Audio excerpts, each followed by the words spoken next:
네, 안녕하십니까. 신안 베널리 고분 사고검의 고고학적 의미라는 주제로 포스터 논문을 준비하게 된 목포대학교 석사과정 전상진이라고 합니다. 5세기 서남해안 도서 해안 지역에는 외계 고분이 존재하고 있습니다. 외계 고분은 수열식 석각을 매장 주체로 하는데 전방 후원형 고분 등장 이전 일본과의 교류 관계의 증거로서 이야기되고 있습니다. 신안 베널리 고분은 서남해안에서 영산강 유역으로 진입하는 도서 지역, 특히 안자도에 위치하고 있습니다.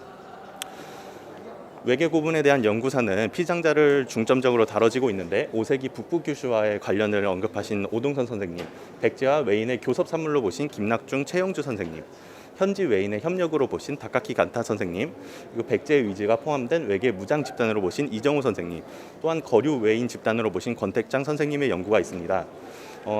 신안 베널리 고분은 영산강 유역과 일본 열도 간의 교류 관계를 추정하는 실마리를 제공한다고 볼 수 있는데, 고분에서 출토되는 다종다양한 외계 유물 중 사고검에 주목하여 교류 관계에 대한 가설적인 해석을 시도해 보고자 합니다.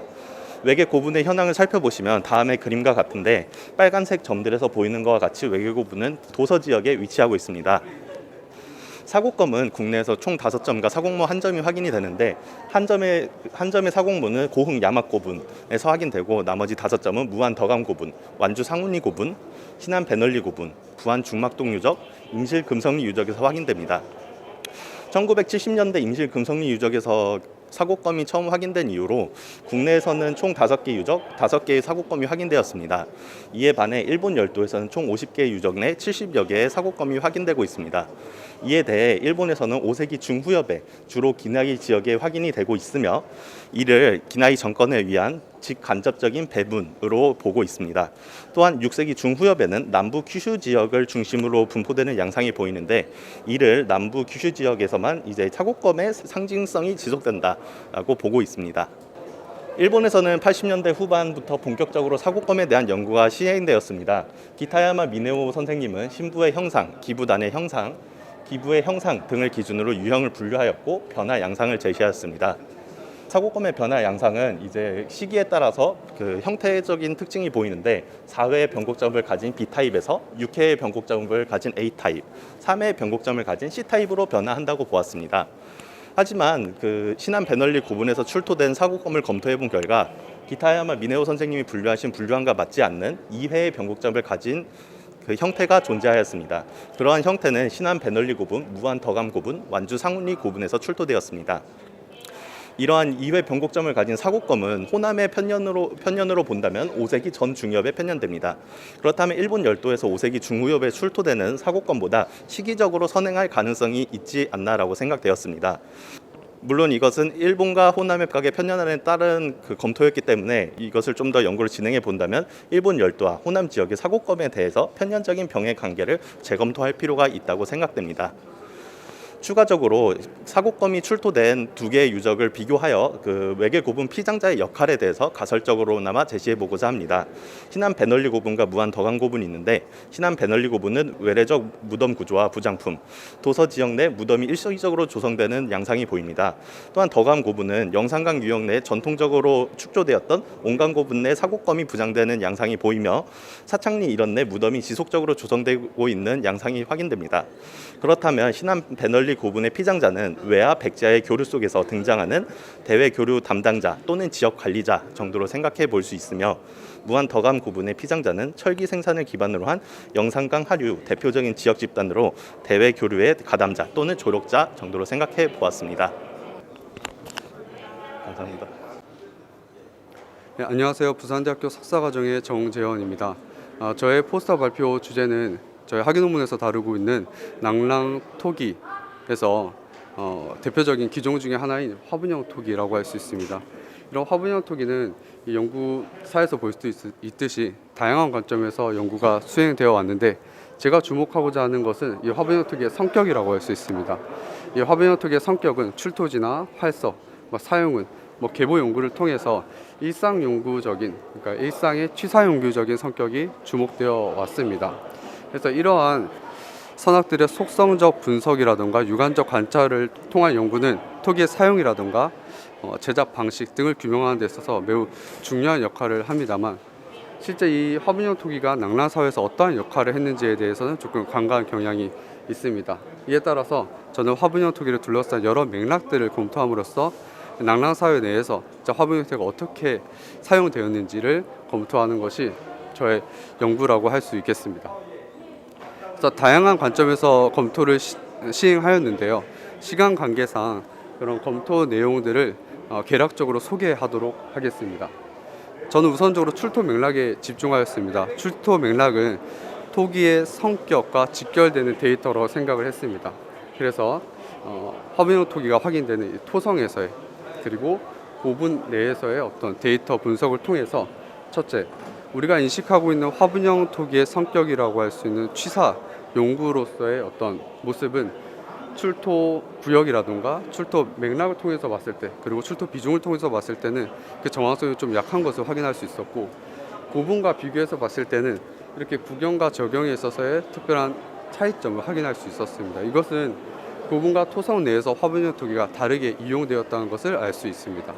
이 밑에 있는 막대 그래프 같은 경우는 서북한 지역에서 화분형 토기가 확인된 비중을 나타내는 것인데, 노란색은 고분, 파란색은 토성임을 확인할 수 있습니다. 이를 통해서 화분형 토기에 대한 성격이 전체를 포함하고 있는 것이 아니고 이 생활지에서 출토된 토성에서 하나고 있는 것을 확인하여 재고의 당위성을 파악할 수 있었습니다. 좀 더 나아간 화분형 토기의 성격을 추론하기 위해서 전 테토와 제작 기법을 검토했는데요. 테토는 화분형 토기에 사용된 활석을 검토하였고, 제작 기법은 화분형 토기를 형뜨기 기법으로 사용하는 데 있어서 이용된 천의 가치가 어떠한가를 비교 검토하였습니다.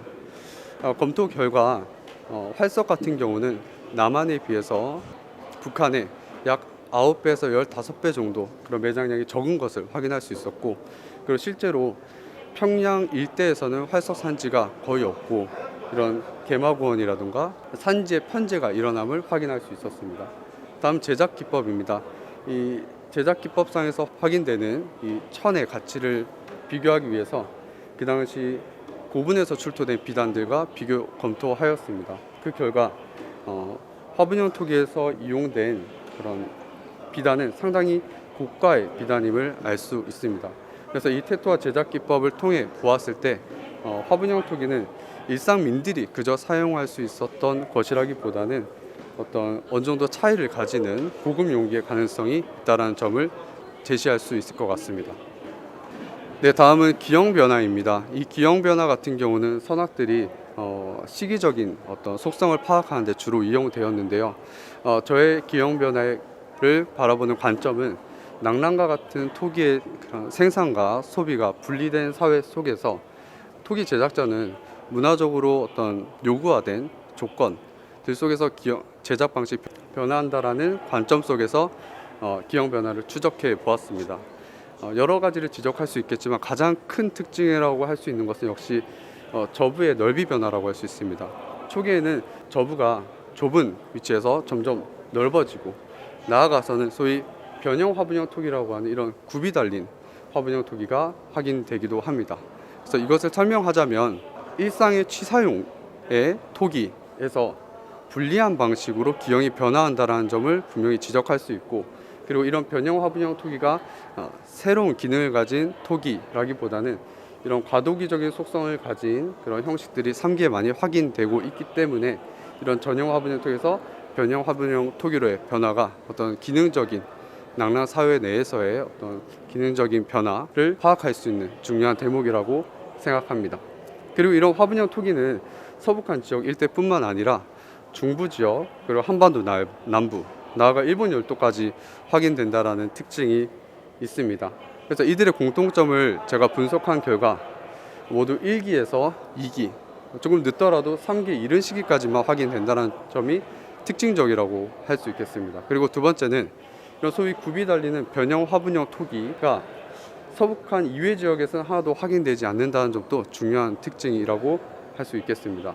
나아가서 이 중부지방과 일본 열도에서는 3기와 4기를 지나면서 그 출토량이 증가하게 되는 것과 반대로 이런 화분형 토기는 자취를 감춘다라는 점이 큰 특징이라고 할 수 있겠는데, 이를 통해서 서북한 지역 내에서 화분형 토기를 어떻게 인식하고 있는가를 보여주는 중요한 지점이라고 생각하고 있습니다. 다음은 계층성에 대한 이야기입니다. 이 화분형 토기가 낭랑 고분에서 어떠한 패턴으로 부장되는가를 분석하기 위해서 낭랑 고분이 가장 활발하게 조형되던 3기의 무덤들을 유물의 질과 양 그리고 묘제 크기로 계층을 나눠 보았습니다. 이들의 공통점은 유물의 질과 양 혹은 묘제 크기와 상관없이 이런 화분형 토기가 각 한 점씩만 부장된다는 점, 거의 한 점씩만 부장된다는 점이 큰 특징이라고 할 수 있습니다. 낭랑의 주민 구성에 대해서는 많은 논의가 있지만, 이것이 한계 사람이든 재직의 사람이든 간에 상관없이 3기 때뿐만이 아니라 1기 때부터 시작하여서 이러한 양상이 끝까지 확인된다는 점이 가장 큰 특징이라고 할 수 있고, 이를 통해 이런 화분형 토기는 어떤 권력이나 계층을 표상하는 유물이기보다는 낭랑인들의 죽음이라는 어떤 매장 습속 중에서 죽음이라는 어떤 아이덴티티가 부여된 기물로 생각됩니다. 가장 의문점이 드는 부분이 어떻게 1기 때부터 이런 화분형 토기가 이런 의미를 가지고 부장될 수 있는가에 대한 질문인데요. 저는 이 질문의 답은 온간에 있다고 생각합니다. 특히 1번과 2번 같은 경우는 남경 온간묘인데, 이 남경 온간묘의 편년은 BC 2세기 때로 편년이 됩니다. 즉 서북한 지역에서 낭랑 설치 이전이 위만조선 단계 때 이런 화분형 토기를 이용한 온간묘가 조형된다는 점을 지적할 수 있고, 나아가서 은성리나 태성리처럼 기원 전후, 기원 후 1세기 때 나아가더라도 이런 화분형 토기를 이용한 온간묘가 서북한 지역에서 계속 이용된다는 점은 주목해야 될 필요성이 있다고 생각합니다. 정리하기 전에 이 지도를 볼 필요가 있습니다. 보시면 낭랑 토성을 중심으로 해서 그 당시 생활지 유적들의 위치를 찍은 것인데, 공통적인 특징을 보자면 이 소라리 토성을 제외하고 모든 토성에서는 화분형 토기가 출토되었다는 사실입니다. 소라리 토성에서도 화분형 토기가 뚜렷하게 출토되었다는 증거는 없지만, 이런 화분형 토기가 주로 함께 공반되는 청동용기가 출토된 것으로 봐서 소라리 토성에서도 화분형 토기가 이용되었을 가능성이 높다라고 생각합니다. 이를 통해서 하고 싶은 말은, 제가 여태까지 재고를 해왔지만 생활지에서 일상적인 취사 용기로서의 가능성을 충분히 배제할 수 없다라는 의미를 뜻합니다. 자, 활성 혼입계 토기 트리맵으로 보도록 하겠습니다. 여기서 화분형 토기에 해당되는 점이 이 부분에 해당되는데, 이 화분형 토기를 제외한 다른 활성 혼입계 토기가 고분에 부장되는 사례는 매우 드문 사례에 해당됩니다. 그리고 취사 용기라고 할 수 있는 이 정령 토기 또한 토성지에서의 어떤 출토 맥락과 비중을 비교해 봤을 때 화분형 토기와는 뚜렷한 차이를 가진다라는 점이 있습니다. 이를 보아서 이 화분형 토기에 대한 어떤 성격을 일상의 취사 용구로 한정하기보다는 좀 더 넓은 가능성으로서 지적할 수 있겠다라는 생각이 들었습니다. 매진말입니다. 매진말을 제가 이런 식으로 표현한 이유는, 이런 왼쪽에 배경에는 흑백으로 되어 있지만 토기는 컬러로 되어 있습니다. 그러니까 토기 자체를 분석해서 토기에 대한 어떤 기능적 역할을 검토할 수 있지만, 이런 토기와 그 주변에 있는 맥락들을 함께 검토함으로써 이 화분형 토기가 낭랑 사회에서 가지는 어떤 의미를 지적할 수 있었다라는 점입니다. 그래서 본 연구를 통해서 기능적인 의미와 상징적인 의미를 복합적으로 해명함으로써 화분형 토기가 낭랑 사회 속에서 어떻게 작용하고, 그리고 이념적인 맥락에서 어떠한 역할을 하였는지 접근해 볼 수 있었다고 생각합니다. 이러한 재고를 통해 화분형 토기의 성격과 역할에 대한 새로운 인식을 제공할 수 있을 것으로 기대합니다. 감사합니다. 네, 안녕하십니까. 전남대학교 송원근입니다. 본 포스터 발표의 주제는 사회연결망 분석을 이용한 5, 6세기 영산강 마한사회와 백제중앙의 구슬유통 연구입니다. 포스터의 전개는 연구 목적, 연구 방법, 분석 내용 및 결과입니다. 본 연구의 목적은 원거리 해상교역품인 유리구슬이 백제 사회에 유입된 후 어떻게 재분배되어 사용되었는지, 즉 유통과 소비 맥락을 이해하는 데 그 목적이 있습니다. 구체적으로는 5, 6세기 영산강 유역의 유리구슬의 유통 및 소비가 백제중앙의 통제하에 이루어졌는지 아니면 재지집단 간 네트워크를 통해 지역 경제활동의 연장선에서 이루어진 것인지에 대해서 알아보았습니다. 이를 위해 5, 6세기 영산강 유역 고분 30개소와 무령왕릉의 구슬을 합친 5만 188개의 유리구슬을 대상으로 사회연결망 분석을 실시하였습니다. 연구 방법은 구슬은 유신제로서 사회적 신분을 이나 정체성을 상징하기에 백제중앙과 친연성을 가지는 피상자일수록 백제중앙과 유사한 구슬을 사용하였을 것이라는 전제를 하에 두 가지 잠정가설을 세웠습니다. 또한 해상 교역을 백제의 중앙 집권화를 통해 장악했을 경우 영산강 같은 지방 네트워크에서도 백제 친연성을 보일수록 백제 중앙의 구슬과 비슷한 구슬이 나올 것이라고 가정을 했습니다. 잠정가설 1번은 유리구슬은 백제 중앙의 통제하에 유통되고 소비된 위신제이다입니다. 자, 가설 1이 부합한다면 영산강 유역 유리구슬은 개수 및 구성이 백제 중앙의 것과 유사할 것입니다. 특히 고분의 분형이 대형이거나 사여품이 출토된 상위 위계의 고분일수록 가장 높은 유사성을 나타낼 것이라고 보았습니다. 잠정가설 2는 유리구슬은 영산강 유역 제지집단과 네트워크를 통해 유통되고 소비된 위신제이다입니다. 가설 2가 부합한다면 영산강 유역 유리구슬은 피상자가 백제 중앙과의 친형성 여부가 아니라 분형, 네트워크, 수계 같은 다양한 수준에서 다른 출토 양상을 보일 것이라고 보았습니다.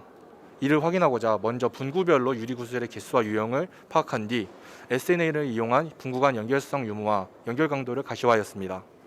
또한 구조적 등위성 분석을 통해 네트워크 내 구조적 유사성을 가지는 분구들을 그룹하여 집단 간 관계 수준을 파악하였습니다. 다음은 분석 내용 및 결과입니다. 분석 대상 유리구슬은 총 8가지로 그중 가장 많은 수량을 차지하는 환옥의 경우 색상별로 계열을 구분하였습니다. 그중 황색계와 황갈색, 그리고 청록색, 비색, 감정색 같은 경우 보고서마다 화질이 상이하고 그리고 사용하는 용어 또한 다양하기 때문에 이를 황색계와 청색계로 합쳐서 표현했습니다. SNA를 적용하기 위해서는 분구를 기준으로 한 행렬표를 필요로 하기 때문에 SPSS 상관 분석 중 유클리드 거리 알고리즘을 통해 비유사도 행렬표를 작성하였습니다. 이를 작성할 때 분구 간 유물 수량 차이가 주는 영향을 최소화하기 위해서 표준화된 원자료를 이용했고, 하지만 이렇게 만든 행렬표더라도 비유사도 행렬이기 때문에 수치가 높을수록 이제 유사도가 낮다라는 결과가 나옵니다. 이를 수정하기 위해 유시넷의 리버스 밸류를 이용해서 상관성이 높을수록 연결 강도도 함께 올라가도록 설정했습니다. SNA 그래프를 구성하는 사각형은 노드라고 부르고 선은 엣지라고 부릅니다. 이 노드는 제가 선택한 36가지 분구를 상징하고 이 노드의 크기는 분구 내에 출토된 유리구슬 수량을 함께 표현했습니다. 엣지 같은 경우에는 모두 각각의 고유한 연결 강도를 소유하고 있는데 이러한 연결 강도는 행렬표를 기반으로 해서 만들어낸 수치입니다. 컨커 분석은 한 네트워크 내에서 동일한 관계 패턴을 가지는 경우에 노드만을 분석해서 유사한 지위를 점하고 있는 노드들끼리 그룹핑을 하는 것인데요. 이렇게 그룹핑을 통해서 이제 그룹들과 관계를 묘사하는 프로그램입니다. 그룹화는 총 3회 진행을 하였고 이 3회의 그룹화를 통해서 총 5가지의 그룹으로 세분되었습니다. 첫 번째 그룹핑에서는 제1그룹에서 무령왕릉이 그리고 제2그룹에서 영산강 유역 고분 30개소가 확인되었습니다. 그리고 두 번째 그룹핑에서는 영산강 유역 고분들이 8개 고분은 2그룹, 그 외의 고분은 3그룹으로 세분되었습니다. 세 번째 그룹핑에서는 2그룹의 경우 2-1그룹과 2그룹, 그리고 3그룹의 경우 3-1그룹과 2그룹으로 세분되어 총 5가지 그룹으로 최종 세분되었습니다. 그룹화 후에는 각 분구가 속한 그룹과 분구 내 출토된 유수품 간에 어떠한 연관성이 있는지도 함께 파악하였는데요. 파악한 표는 이와 같습니다. 또한 이제 이러한 출토품과 연결 강도의 상관성에 대해서도 분석을 하였는데 무령왕릉과의 연결 강도가 가장 높았던 나주 신천리 9호분의 경우 금동관, 환두대도, 금제이식, 금동신발 같은 상위 위제품이 많이 출토된 반면에 무령왕릉과의 연결 강도가 제일 낮았던 영화 모기아리 방대형 고분의 경우 특정한 위제품이 확인되지 않았습니다. 그리고 전반적으로 무령왕릉과 영산강 유역 분구들 간 연결 강도는 최대 1.9를 상회하지 못하는 반면에 영산강 유역의 분구 내에서는 최소 7.2에서 최대 17.8까지 다양한 양상이 확인되고 있습니다. 이 같은 차이는 영산강 유역 엘리트들 사이에서 다양한 수준에서 비교적 높은 강도의 교류가 이루어졌을 것을 시사하고 있습니다. 5개의 그룹핑을 했었는데요. 이 그룹핑한 특징은 다음과 같습니다. 2-1그룹은 녹색계, 청색계, 자색계 환옥, 그리고 관옥, 다면옥이 모두 확인되며 금동신발, 장식도, 금제식과 같은 유제품도 모두 공유하고 있습니다. 또한 분영의 경우에도 모두 방대형을 공유하고 있습니다. 2-2그룹은 다양한 종류의 유리구슬이 확인되며 녹색계와 청색계 환옥이 모두 확인되고 있습니다. 또한 구슬의 수량적인 면에서도 190점을 모두 상회하고 있습니다. 분형은 방대형과 전방 호환형이 주를 이루고 있습니다. 3-1그룹은 가장 많은 고분이 위치하고 있는 그룹인데요. 구슬의 양이 적고 종류면에서도 청색계, 자색계의 환옥이 주를 이루면서 단순한 양상을 띠고 있습니다. 또한 공반 유물 역시 이 그룹에 비해서는 소략한 편으로 확인되고 있습니다. 마지막 3-2그룹의 경우 다양한 종류의 유리구슬이 확인되고 통일된 패턴을 공유하지 않으며 분형의 통일성 또한 관찰되지 않고 있습니다. 앞서 무령왕릉과 연결 강도를 살펴보았었는데요. 그때 수치가 가장 높은 나주 신천리 9호분에서는 위세품이 많이 나온 반면에 가장 낮게 나왔던 영암 모기아리 방대형 고분에는 위세품이 안 나왔었습니다. 이러한 양상과는 근데 또 상반되게 2-1그룹에서는 금동신발, 장식대도, 철제대금 같은 이제 상위 위계의 위신제들이 모두 함께 출토되고 있고, 또한 열림은 구슬 그리고 중층 유리 구슬과 같은 이제 백제 중앙에서 나오는 특수 구슬들이 함께 확인되고 있습니다. 그러나 연결 강도는 1.1을 넘지 않는 상태인데요. 이는 비교적 위계가 낮은 3-1그룹에 비해서도 낮은 수치입니다. 이러한 차이를 만드는 데는 관옥과 다면옥이 많은 영향을 끼치는 걸로 확인되고 있습니다. 관옥과 다면옥의 경우 공주 무령왕릉에서는 확인되지 않는 구슬 종류인데 2-1그룹에서는 두 종류가 모두 함께 출토되는 것이 특징일 만큼 집중 출토되고 있습니다. 이러한 무령왕릉에서 나오지 않는 구슬들이 나주 보감리 3호분, 나주 보감리 정촌, 그리고 봉동리 1호분 같은 지역 내 상위 고분들에서 나타나는 것은 백제 중앙과 지왕 사이 간 유통망이 아닌 지왕 사이 내에 또 다른 유통망이 있었음을 시사하는 바라는 점에서 매우 중요하다고 볼 수 있겠습니다. 이상의 분석 결과를 모두 종합하면 5, 6세기 영산강 유역은 무령왕릉에서 주류를 차지하는 청색계 환옥이 가장 많이 유통되었고, 백제계 위신제와 더불어 고곡, 중층, 열리문과 같은 무령왕릉 내 특수구슬들도 함께 출토되고 있다는 점에서 가설 1에 부합하고 있습니다. 한편 2-1그룹 같은 경우 지역 내 최상위 무덤이면서 무령왕릉에서는 없는 관옥과 다면옥이 모두 확인된다는 점에서 주목되고 있는데요. 이는 영산강 유역 제지 집단들 간 엘리트 네트워크가 여전히 유지 운영되었을 가능성을 시사한다는 점에서 가설 2에 부합하고 있습니다.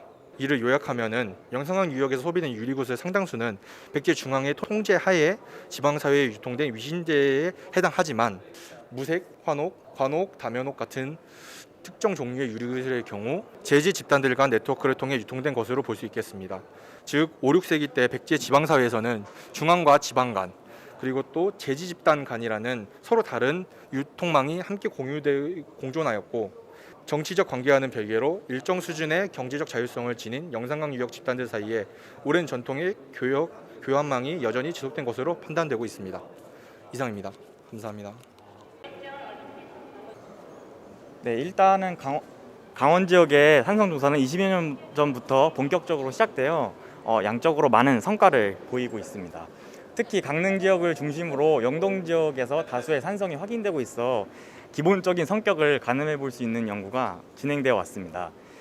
그러나 여전히 강원 지역의 산성에 대한 조사는 여타 지역에 비해 상당히 미진한 실정입니다. 특히 삼국시대 축성에 축적된 산성에 대한 조사가 부족하다고 할 수 있고, 삼국시대 영동 지역에서 조사된 산성의 경우 신라와의 관계, 그리고 신라의 지방 진출뿐만 아니라 고구려에 대치하는 상황, 경계에 대한 논의 등에도 그 근거로 활용되고 있지만 실제 조사는 턱없이 부족한 상황입니다. 따라서 본고에서는 양양 후포밀이 산성과 고분군에 대한 실제 답사 결과를 토대로 그 축조 연대를 추정하고, 이 추정 결과를 근거로 산성의 의미에 대해 이야기해보고자 합니다. 후포밀의 산성은 일제강점기에 조선 지지 자료와 조선 보물 고적 조사 자료에 성제 또는 성치라는 지명 이름으로만 언급이 되어 있습니다. 그 이후에 1967년에 한국 지명 총람에서 또한 성제 또는 성치라는 지명으로만 언급이 되어 있는 상황입니다. 1994년이 되어서야 강릉대학교 박물관에서 후포메리 산성이라고 명명을 하고 조사가 진행되었습니다. 그래서 그 조사를 결과로 지표 수습한 토기편들을 통해 통일신라 시대의 산성으로 추정을 하였습니다. 2000년대 들어서야 홍영호가 문헌 사료와 지표 조사를 통해 이때까지 혼재되었던 산성의 위치를 후포메리 산성으로 비정을 하고 연구를 진행하였고, 산성은 통일신라 시대의 성이 아니라 삼국시대 토성으로 군사 거점의 성격을 띤 치소성 또는 배후성으로 활용되었을 것으로 보았습니다. 앞서 설명하였듯이 후포메리 산성은 견불리와 인구리의 경계 일대에 위치하고 있습니다. 그리고 산성은 산봉우리 정상에 위치한 태면식 산성으로 전체적인 평면 형태는 남북 잔축의 긴 타원형으로 보고되었지만, 저희가 현재 조사를 통해 GPS 좌표값을 찍어본 결과 사진에 보시듯이 부정형에 가까운 모양을 띠고 있습니다. 산성은 서쪽과 북쪽을 제한 나머지 방향에서 조망이 쉽고, 동쪽으로는 포메오와 남쪽으로는 주문진을 볼 수 있습니다. 홍영호는 산성의 문지를 동북쪽에 한 곳, 동문 한 곳, 남문 내성 한 곳, 남문 외성 한 곳, 서문 한 곳으로 파악하였지만, 저희가 현재 조사를 통해 식별 가능한 문지는 서문 외성 한 곳과 동문 외성 한 곳으로 파악이 가능하였습니다. 저희가 이제 2020년 3월 24일과 2021년 2월 28일에 두 차례 조사를 통해서 다량의 토기편들을 수습할 수 있었고, 앞서 홍영호 선생님이 지표 수습을 통해 10점의 유물들을 통해서 살펴본다면, 유물의 대표적으로 연질 토기편과 고배편, 소호편으로 다양하게 수습이 되었습니다. 그래서 가장 최근 후포메리 산성을 보고한 홍영호는 수습 유물을 근거로 산성의 초축 및 운영 시기를 황남동 110호분을 전후한 시기로 보았으나, 홍영호가 제시한 고배 대각편 사진을 보면 각연이 수평으로 뻗어 있고 단각화 양상이 보이기 때문에 5세기 중요부로 설정하기에는 어려운 면이 있습니다. 근본 후포메리 산성의 수습 유물 대체적으로 5세기 후반 이후의 것이고, 최근 조사된 후포메리 1호에서 확인된 유물 또한 6세기를 넘어서는 것들이어서 후포메리 산성의 축조 연대는 5세기 후엽 또는 늦어도 6세기를 전후한 시점이 될 것으로 보입니다. 그리고 또한 이제 후포메리 산성과 고분군은 영동 지역에서 보이는 산성과 신라 고분군의 세트 관계에서 동일하게 나타나는 양상을 보이고 있습니다. 삼척 지역의 갈야 산성과 갈야산 고분군, 수감리 산성과 수감리 고분군, 그리고 정선 지역의 송계리 산성과 송계리 산성 일대의 고분군이 유사한 양상을 보이고 있으며, 이 고분들은 모두 횡혈계 묘제를 중심으로 하고 30여 개 이상의 고분이 밀집되는 특징이 나타나고 있습니다. 후포메리 산성과 후포메리 고분군의 경우도 이러한 세트 관계를 보이며, 최근 후포메리 산성에 인접한 후포메리 고분군 1에서 횡구 혁실묘 한기가 조사된 사례를 보면 역시 동일한 양상임을 확인할 수 있습니다. 영동 지역에서 이른바 횡혈계 묘제의 등장은 6세기 1사분기로 파악되고 있고, 이는 신라가 강릉 지역으로 진출한 이후부터 군사적 거점으로 중요성이 강조되는 지역에 산성을 축조하고 다수의 밀집된 고분군을 형성하는 모습이 나타난다고 할 수 있습니다. 결과적으로 후포메리 산성 연대는 앞서 언급하였듯이 5세기 후엽, 늦어도 6세기를 전후한 시점이 될 것으로 파악이 됩니다. 영동 지역은 특히 삼국사기에 보이는 고구려와 신라의 경계에 해당은 니아로 비정되기도 하면서 5세기 후반까지의 고구려와의 신라의 관계를 설명하는 근거로 제시되기도 합니다. 그러나 안타깝게도 정식 발굴 조사가 된 산성과 고분군은 거의 없습니다. 대부분 분포 조사와 현황 파악에 그치는 수준입니다. 지금 현재는. 그래서 이는 동해안 일대에서도 강릉 지역을 제외하면 같은 양상이고, 이러한 상황에서 동해안의 고구려와의 신라의 경계, 그리고 신라의 북방 진출과 관련하여 새로운 자료로서 양양 후포메리 산성에 대한 현재 조사 자료를 저희가 지금 현재 제시를 한 상황입니다. 그래서 그 결과 후포메리 산성의 축조 연대는 5세기 후엽, 늦어도 6세기를 전후한 시점이 될 것으로 파악을 하였고, 신라가 소백산맥을 넘어 남한강 상류역에 진출하는 시기, 동해 삼척 지역에 줄을 설치하는 시기와 비슷한 시기로서 모두 고구려를 극복하고 북진하는 과정과 연관되는 점을 확인할 수 있었습니다. 비록 채집 유물의 관찰을 통한 연대 비정이지만 축조 연대를 추정할 수 있는 회복단의 신라 산성이라는 점에서 그 이의를 찾을 수 있을 것입니다. 정식 발굴 조사 자료가 아니고 양양 지역에 대한 전체적인 발굴 조사가 아니어서 추정하는 사안이 많으나 앞으로 수정될 가능성도 있을 것입니다. 그러나 기왕에 강릉 지역 외의 지역에서 확인된 고고 자료로서 새로운 연구의 가능성을 확인할 수 있었고 강원 지역 산성 및 주변 고분군에 대한 중요성을 강조한 측면에서 본고의 목적이 달성되었다고 할 수 있습니다. 향후 다른 발굴 조사 자료들이 축적되어 본 연구에 대한 비판 혹은 새로운 연구로 발전될 수 있기를 바라는 바입니다. 네, 이상 발표를 마치도록 하겠습니다. 감사합니다. 안녕하십니까. 경북대학교 고고인류학과 석사과정의 김동균이라고 합니다. 이번 한국고고학 전국대회에서 카자흐스탄 고대 금제 장신구의 제작기법 고찰 29일간 출토 황금인간의 복원 제작을 중심으로 라는 제목으로 발표를 하게 되었습니다. 이번 발표는 2020년 경북대학교 실크로드 조사연구센터에서 해양 실크로드 복식교류전의 일환으로 이루어진 29일간 황금인간 복원 제작을 제작 과정을 정리를 하고 간단한 고찰을 실시하는 것으로 준비를 해보았습니다. 동서무물교류사 즉 실크로드에서는 스키타이, 사르마타이, 훈으로 대표되는 유목 기반 민족 집단이 큰 역할을 했던 것으로 이해되고 있습니다. 본고에서 다루는 카자흐스탄 일대에도 서기전 8에서 3세기 때를 중심으로 사카계 민족 집단이 거주했던 것으로 이해되고 있습니다. 현재에 이르러서는 몇 개의 큰 문화권으로 분류되고 있는데 그중 한국 학계에서 가장 친숙한 것은 역시 이시쿠르간으로 대표되는 카자흐스탄 동남부의 사카 문화라고 할 수 있습니다. 이시쿠르간은 카자흐스탄 알마티 동쪽 50km 지점의 이시고분군에 속한 중대형의 고분입니다. 1969년에서 1970년 발굴 조사 당시 봉분을 전면 재토함에 따라서 현재는 그 봉분이 남아있지 않습니다. 하지만 봉분의 중앙과 남쪽 측면에서 두 개의 목각이 확인되었고 중앙의 목각은 비록 도굴되었지만 남쪽 측면의 목각은 도굴되지 않아서 그 매장 당시의 모습을 확실하게 파악을 할 수 있었습니다. 이 남쪽 측면의 목관에서 4천여 점의 금제 장식으로 온몸을 치장한 이른바 황금인간이 출토되어서 일찍이부터 주목을 받아왔습니다. 복식의 복원 연구 결과 관목 클라흐 그리고 상의 카프탄, 하의, 신발, 아키나케스 단검 그리고 망토 등으로 이루어진 이런 피장자의 매장 당시 모습이 복원이 되었습니다. 경북대학교에서는 2020년 이를 복원 제작을 하였습니다.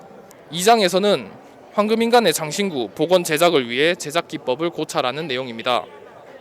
먼저 장신구의 복원을 위해 발굴 조사 보고서 그리고 관련 도록 등을 참고하여서 장식을 입체 장식, 반입체 장식 그리고 평면 장식으로 분류하였습니다.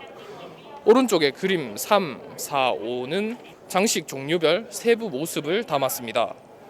쿨라흐의 전면부에 부착된 유익수 장식, 입체 장식은 나무로 원형을 제작한 후 얇은 금판을 여러 매 덧대어 입힌 것입니다. 또한 반입체 장식의 경우 세부 고찰에서 장식의 제작 흔적을 통해 이것이 구리 원형의 금속판을 압출 기법으로 찍어낸 것임을 확인하였습니다.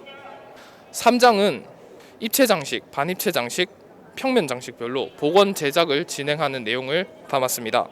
모든 장신구는 0.1mm의 동판으로 제작을 하였고 이후 전기 도금하여서 완성하였습니다. 반입체 장식의 경우 압출 기법으로 제작하기 위해서 구리 원형을 제작하였습니다. 석고를 이용하여 1차 원형을 제작하였고 이를 밀랍으로 치환한 후 밀랍법을 활용하여 구리 원형을 제작할 수 있었습니다. 입체 장식은 본래 목재 원형에 얇은 금판을 여러 매 덧댄 것입니다. 하지만 현재 목재 원형에 대한 그 정보를 구할 수 없었습니다. 이에 마찬가지로 사카계 문화 고분 중 하나인 탁사이 고분군 6호분에서 출토된 이 관모를 장식하는 산양 장식을 참고를 했습니다. 이 산양 장식은 원형을 만든 후 양쪽에서 압출 기법으로 장식판을 찍어내서 그 장식판 두 개를 양쪽에서 합친 것입니다. 이를 참고를 해서 이 유익수 장식은 목재 원형으로 만든 것이 아니라 이제 마찬가지로 압출 기법을 위해 구리 원형을 만들어서 찍어내는 식으로 제작을 하였습니다. 그림 7번, 그림 8번, 그리고 그림 9번이 입체 장식, 그리고 반입체 장식, 평면 장식의 제작 공정을 담은 도면입니다. 그림 7번은 먼저 반입체 장식과 입체 장식을 제작하기 위해 구리 원형을 만드는 공정입니다. 아까 말씀드렸다시피 석고와 유토로 먼저 1차 원형을 만들었고, 이 1차 석고 원형을 밀랍법을 활용하기 위해 밀랍으로 치환하는 일련의 과정을 거쳤습니다. 그리고 밀랍으로 만들어진 이 원형을 다시 압출기법을 위해 구리 원형으로 바꾸어내는 이 밀랍법을 사용을 하는 전반적인 과정을 담았습니다. 반입체 장식과 입체 장식은 구리 원형에 이제 장식판을 두드려내 이제 압출기법으로 제작을 하는 공정이 이제 그림 8번에 있습니다. 평면 장식의 경우 동판에 점타용 끌을 이용하여서 밑새김을 하여서 잘라내는 것으로 간단하게 장식을 제작할 수 있었습니다. 그림 13이 이번 복원 제작에서 만들어진 장신구의 일부를 담은 것입니다.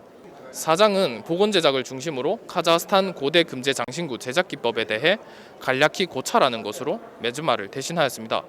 29루간 출토 황금인간의 장신구 중 총 32종 약 1000점의 장식을 복원 제작하였습니다. 계획 수립부터 장식 부착까지 약 4개월의 기간이 소요되었으며 완성된 구리 원형으로 압출 장식을 제작하는 것에는 약 20명의 인력이 2주 동안 투입되었습니다. 카자흐스탄 일대에는 이시쿠르간을 포함하여 피장자를 다량의 금제 장신구로 치장한 사례가 여럿 확인되고 있습니다. 대표적으로 그림 14에 보이시는 바이게토베 크루간, 그리고 탈디 2 고분군 5호분, 탁사이 1 고분군의 6호분, 아랄토베 고분군의 2호분이 대표적입니다. 그림 14는 각 고분에서 출토된 피장자 복식의 복원 및 재현품, 그리고 복식의 주요 장식을 담은 사진입니다. 시간의 순서에 따라서 복식에 부착되는 장신구는 주조 장식에서 압출 장식으로 점차 변화합니다.